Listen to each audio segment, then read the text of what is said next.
প্রিয় দর্শক, আপনাদের সবাইকে অনেক অনেক শুভেচ্ছা জানিয়ে শুরু করছি এটিএন বাংলার নিয়মিত অনুষ্ঠান ঢালিউড এক্সপ্রেস।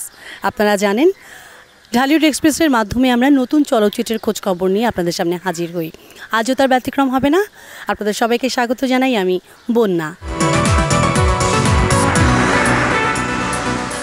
প্রিয় দর্শক, আগামী ৩রা মে শুভ মুক্তি পেতে যাচ্ছে এমডি ইকবাল পরিচালিত এবং প্রযোজিত ডেড বডি চলচ্চিত্রটি। আমরা এবার কথা বলছি এমডি ইকবালের সঙ্গে। শুভেচ্ছা, আপনাকে কেমন আছেন? আলহামদুলিল্লাহ ভালো আছি। আপনি ভালো আছেন? অনেক ভালো আছি। আপনাকে পেয়ে ডেফিনেটলি অনেক ভালো লাগছে, কারণ ৩ মে আমরা প্রেক্ষাগৃহে পাচ্ছি dead body. So dead body নিয়ে আসলে অনেক কিছু জানবার আছে আমাদের। একটু ডিফারেন্ট একটা নাম, এবং আমরা যতটুকু জানি যে কাহিনিটাও সেই রকম ডিফারেন্ট কিছু হতে যাচ্ছে। তো এই চলচ্চিত্রের আগে এবং পরে অনেক ঘটনার সম্মুখীন হয়েছেন, যেহেতু আপনি নিজেই প্রযোজনা করেছেন এবং নিজের পরিচালক।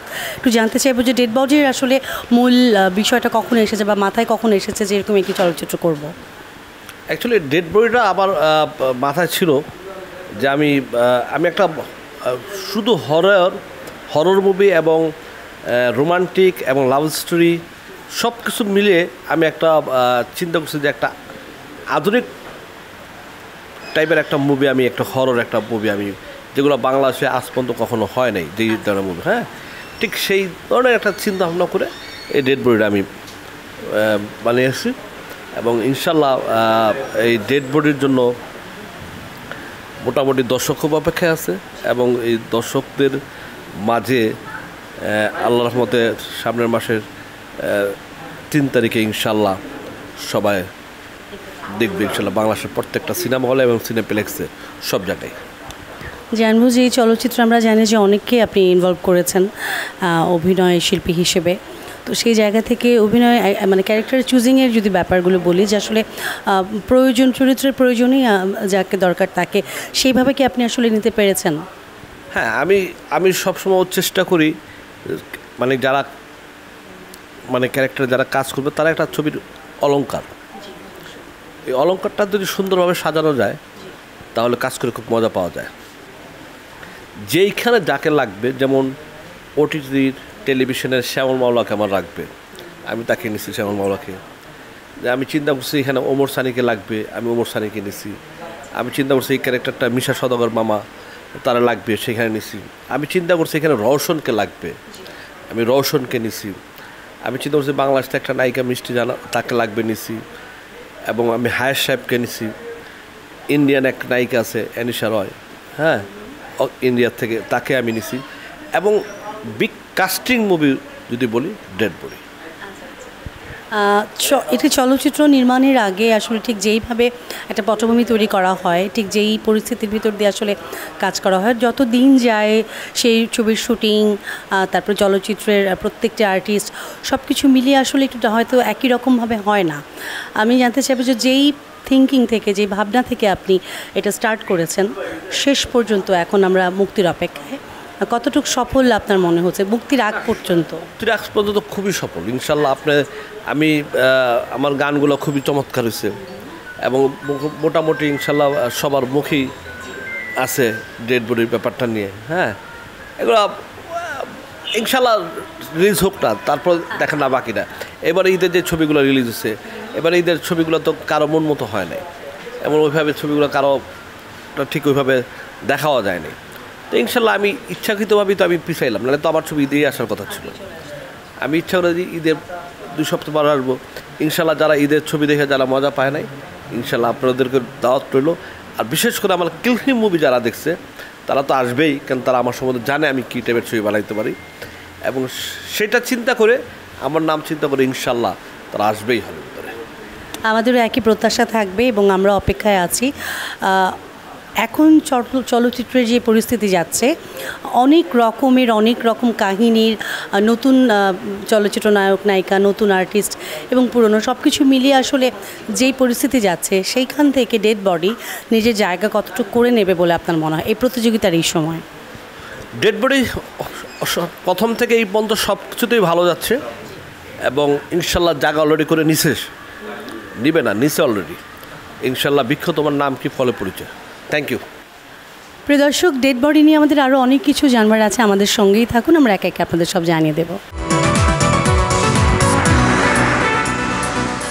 প্রিয় দর্শক, কথা বলছি ডেড বডি চলচ্চিত্র নিয়ে। আমরা এই মুহূর্তে কথা বলবো ডেড বডির একজন অভিনেতা এবং জনপ্রিয় নায়ক ওমর সানির সঙ্গে। শুভেচ্ছা আপনাকে, কেমন আছেন? তুমি কেমন আছো? অনেক ভালো আছি ভাইয়া। ডেড বডি 3রা মে চলে আসছে প্রেক্ষাগৃহে। এটা নিয়ে আমাদের দর্শকদের অনেক বেশি আমরা এক্সাইটেড, যে এর যেরকম নাম আসলে এক্সাইটমেন্ট হওয়া খুব স্বাভাবিক। এই চলচ্চিত্র অভিনয় করে আসলে আপনার ভিতরে কতটা এক্সাইটমেন্ট কাজ করছে? আমি অলওয়েজ বলেছি যে এটা একটা ভীষণ পজিটিভ মাইন্ডেড ছবি এবং হরর। আর সাধারণত হরর ছবি বাংলাদেশে হয় না, আর এই প্রথম করেছে। আর আমি ইকবালের এই গল্পটা শোনার পরে, ক্যারেক্টারটা শোনার পরে, আমি তো কাজ একটু কম করি, কাজ কম করা হয় মূলত, গ্যাপে গ্যাপে করে এখন কাজ করছি, কিন্তু বাট এই ক্যারেক্টারটা শোনার পরে আমার আগ্রহটা বেড়েছে যে ক্যারেক্টারটা আমি করি ইকবালের। দেন যখন ডাইরেকশন দিতে গেল, হোপফুলি অনেক অনেক অনেক ভালো ডাইরেকশন দেয় ইকবাল এবং গুছিয়ে কাজ করে, এবং আর গান, তারপরে রিয়েলি ফ্যাবুলাস। আর আমার ক্যারেক্টারের বৈশিষ্ট্য, এই ধরনের ক্যারেক্টার আমি কখনোই করিনি। It is my first time এই ধরনের ক্যারেক্টারটা করেছি। কারণ প্রায় 150-200 ছবি রিলিজ হওয়ার পরে বলাটা খুব মুশকিল যে আমি এই ধরনের ক্যারেক্টার করিনি, কিন্তু আসলেও তাই, এই ধরনের স্টাইলের ক্যারেক্টার আমি কখনোই করিনি। It is first time. আর ছবিটা ঈদে রিলিজ হয়নি, এটা খুবই ভালো একটা কাজ হয়েছে। আর দেন 3 তারিখে রিলিজ হচ্ছে। আমি শুনেছি প্রায় 100 হল কালেক্ট করেছে। আমার মনে হয় ইকবালের একটা কনফিডেন্স আছে এই ছবির। আর আমরা যারা কাজ করেছি এই ছবিতে, হোপফুলি সবাই নিজস্বটা দিয়ে আমরা কাজ করেছি। আর অনেক কষ্ট হয়েছে এই ছবির কাজগুলি করতে। হোপফুলি দর্শকরা, বাংলাদেশের দর্শকরা যে ধরনের ছবি দেখতে পছন্দ করে, আমার অভিজ্ঞতায় বলে পুরো একটা জিনিসই আছে এই ডেড বডি ছবির মধ্যে। অনেক মিস্টেরিয়াস একটা ব্যাপার আছে। আপনি যেটা বলেন যে হরর ছবি খুব একটা হয় না আমাদের দেশে। আচ্ছা, বর্তমান সময়টা যেটা যাচ্ছে, প্রচণ্ড তাপদাহ, আমরা আসলে এখন সেই রকম একটি সাফার করছি। তো এরকম একটা প্রাকৃতিক পরিস্থিতির ভেতর দিয়ে ডেড বডি দেখতে দর্শকরা কিভাবে সম্মুখীন হবে, তার ডেড বডির সামনাসামনি, সেটা আপনার কতটুকু প্রত্যাশা করছেন? এটা একটা সাংঘাতিক একটা ভালো জিনিস বলেছো যে আসলে এটা ব্যাড লাগে আমাদের। আর আমি যখন কথা বলছি, আমি ওয়েদার মানে সম্মুখীন হচ্ছি প্রায় 42-43। তো সবার আগে মানে যারা দেখছেন তারাও আল্লাহ পাকের কাছে পানা চাইবেন যে আল্লাহ আমাদেরকে এই সমূহ বিপদ থেকে রক্ষা করতে। আর সবাই আমরা ডেড বডির পক্ষ থেকে একটাই খালি বলতে চাই যে সবাই সাবধানে থাকবেন এবং ভালো থাকবেন। আর এই টাইমটায় আল্লাহ সুবহানাহু ওয়া তাআলার কাছে আমাদের পানা চাইতে হবে এই গজব থেকে যেন আমাদেরকে রক্ষা করে। এবং আমি আশা করব যে 3 তারিখের আগে হয়তোবা টেম্পারেচারটা ভালো হবে। আর এই টেম্পারেচারে যা হবার তা তো হবেই, দর্শকরাও বুঝবে, যারা সাংবাদিক ওনারাও বুঝবে, এবং আমরা যারা শিল্পী আমরাও বুঝবো, যারা নির্মাতারা বানিয়েছেন তারাও বুঝবে। এখন এটা কিছু করার নেই, কে মানে রিলিজ তো হতেই হবে। আর বাকিটা আল্লাহ সুবহানাহু ওয়া তাআলার কাছে। আসলে আমরা সবসময় একটা জিনিস জেনে বুঝে কাজ করি যে শো মাস্ট গো অন। যত প্রতিকূলতার ভেতর দিয়ে হোক, আমাদের কাজের জায়গাটা আমাদের এগিয়ে নিয়ে যেতেই হবে। সো ডেড বডির জন্য আমাদের অনেক অনেক শুভকামনা রইল।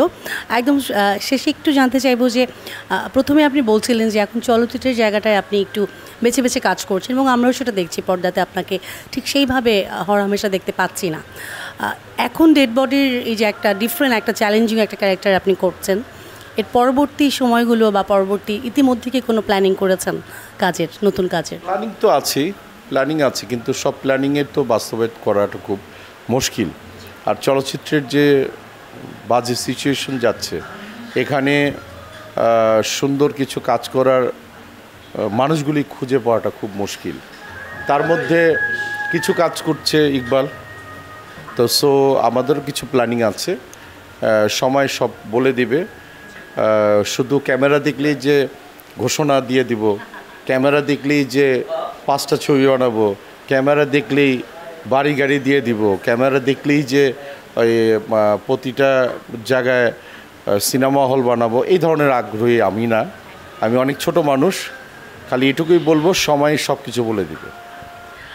আমরা জানি যে ওমর সানির ব্যাপক একটা জনপ্রিয়তার জায়গা জুড়ে সব সময় ছিল, শুরু থেকে এখন পর্যন্ত সেই ক্রেজিনেসটা আপনার ভেতরে আছে, আমাদের যারা আপনাকে পছন্দ করি তাদের ভেতরে আছে। তো দুয়ের সমন্বয়ে ডেড বডি নিয়ে ডিফারেন্ট কিছু একটা আসবে, আমরা সেই প্রত্যাশা করছি। অনেক ধন্যবাদ। অগণিত দর্শক শ্রোতা বন্ধু দেখছে যারা আপনার ভক্ত, তাদের উদ্দেশ্যে যদি কিছু বলবার থাকে। টেম্পারেচারে সবাই ভালো থাকবেন এবং এই টেম্পারেচার মাথায় নিয়েই ডেড বডিটা দেখবেন। Thank you.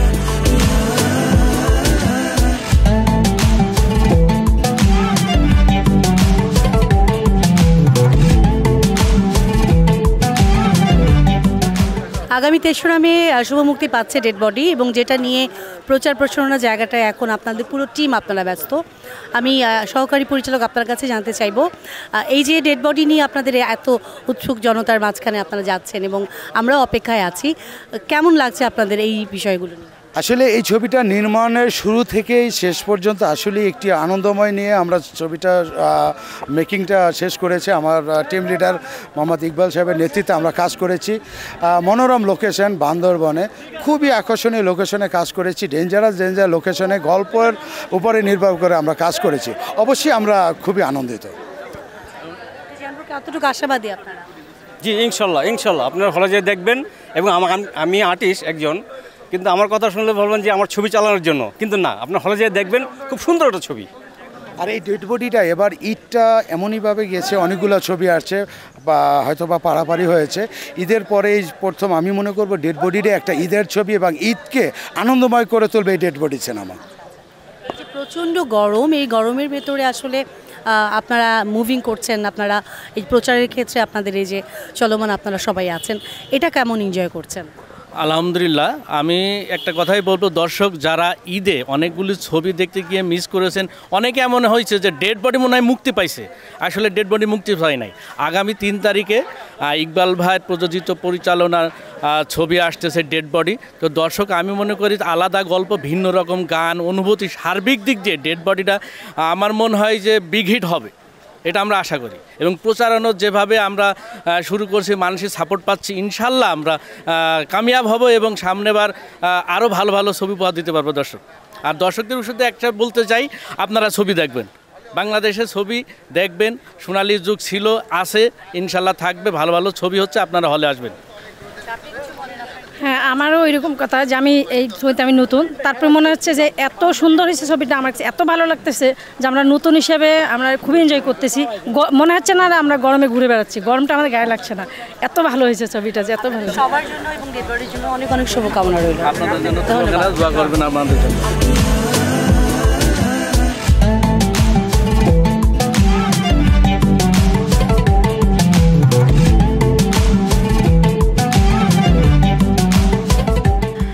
দর্শক, এই ছিল আমাদের আজকে ঢালিউড এক্সপ্রেস।